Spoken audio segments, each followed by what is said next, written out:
প্রিয় বন্ধুরা, এই বিশাল বড় পুকুরটি দেখছেন, এটি কোটি কোটি টাকার মাছ ছিল এখানে।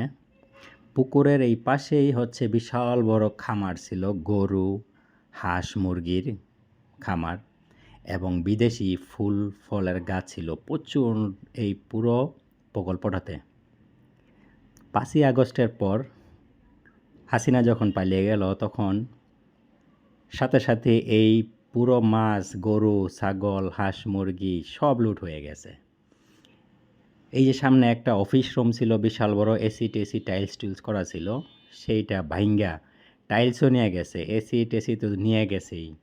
এই প্রকল্পটা হচ্ছে সাবেক জ্বালানি প্রতিমন্ত্রী নসরুল হামিদ বিপু। এই যে জায়গাগুলো আছে এখানে প্রকল্পের, এই জায়গাগুলো বর্তমান ভ্যালু আছে আপনার প্রায় 10 লক্ষ টাকা শতাংশ, অথচ মানুষের কাছ থেকে 60-70 হাজার টাকা করে দিয়ে জোর করে দখল করে নিছে এই বিশাল বড় প্রকল্পটি। তাই মানুষ এই অবস্থা করছে।